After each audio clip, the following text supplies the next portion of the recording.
Module 8, lesson plan, adaptability, and flexibility. So in this module, we are going to be talking about lesson plans, when you can adapt them, and if there is no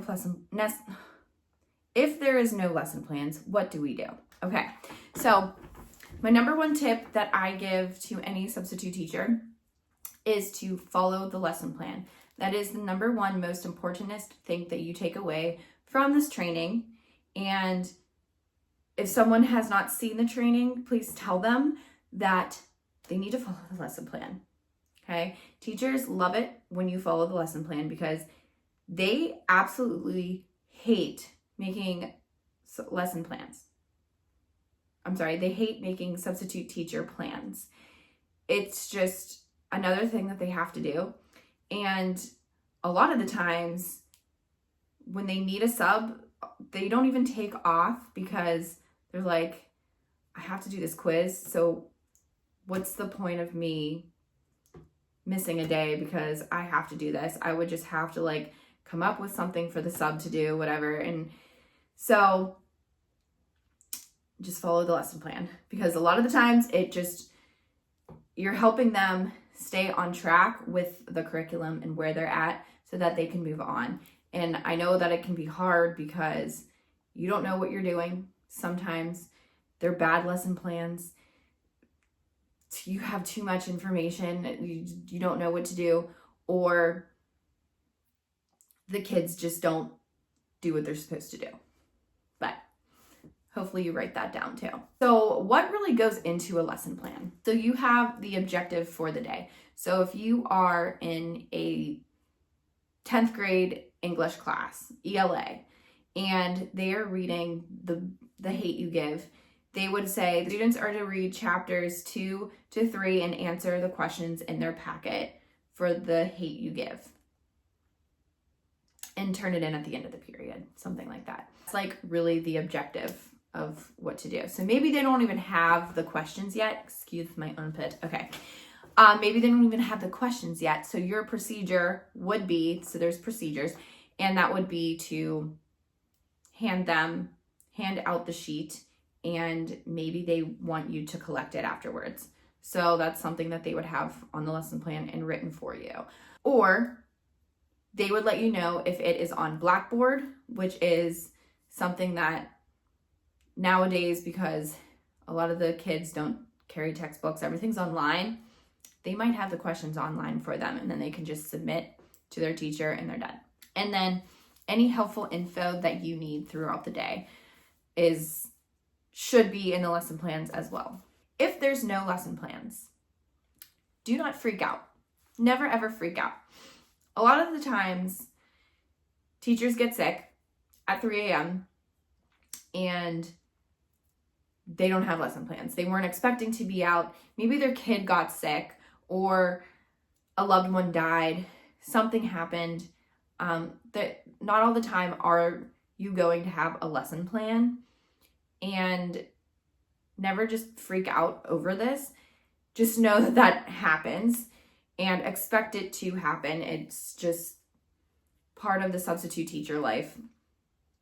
But what you can do is you can survey the room and you can look for textbooks, and you can try to come up with a lesson plan yourself in there.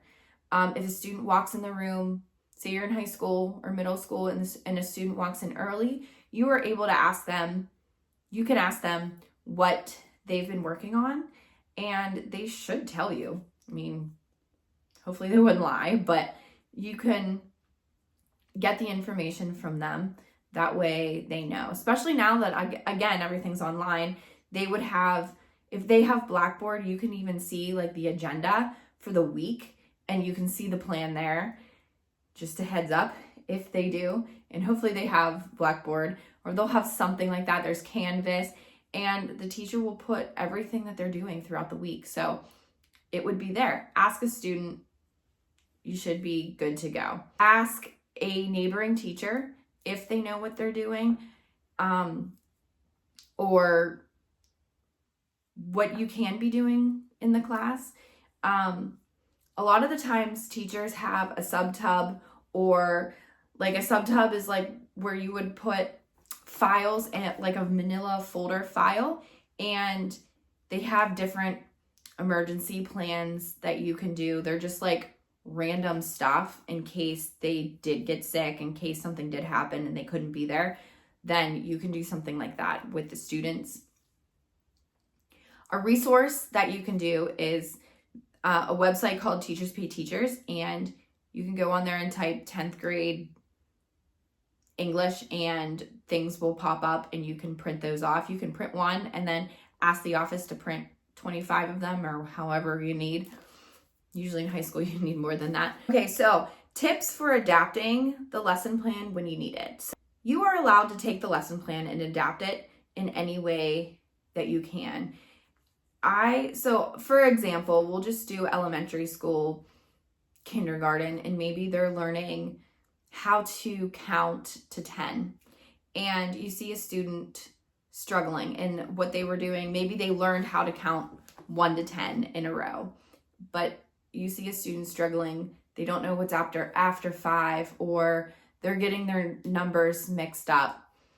You can do a visual. Maybe they have 6 little cubes or some math thing, and you can say, okay, 1, 2, and make it visual that way. Or if another visual thing too is you are allowed to project onto the board and do something with YouTube and find something that's engaging, appropriate, of course, and that way they can learn. Maybe you are science and you're doing the water cycle and the teacher like described it and that's it. Maybe you're like, okay, well, let's get the diagram up so that they can understand and you can teach them it that way. Or maybe they finished their work and you're like, hey, we have time left. Maybe they can just draw their own water cycle. I don't know. I'm making it up. There's every child learns differently.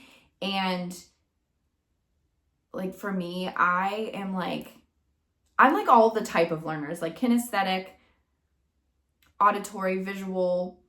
I'm like all of them, but like in different classes. It's so weird. So like for me, if I was in social studies and I wasn't like understanding, say something like government, I would need something visual. I would need a graphic, a visual thing. In math class, I have to be doing the problems. I have to be like, you can't sit there and go, okay, like now like PEMDAS, right? Like I have to do it in order and then like touch the P and then be like, okay, I did the parentheses and then the exponents. Okay, there's the exponents. Like I have to like do it in order to understand it and be successful for myself. So I'm sure a lot of other students are like that as well, and you as well. So you can make it your own just as long as you follow the lesson plan. Okay, I hope that this was helpful for you with lesson plan adaptability and flexibility, and I will see you in Module 9 with technology in the classroom.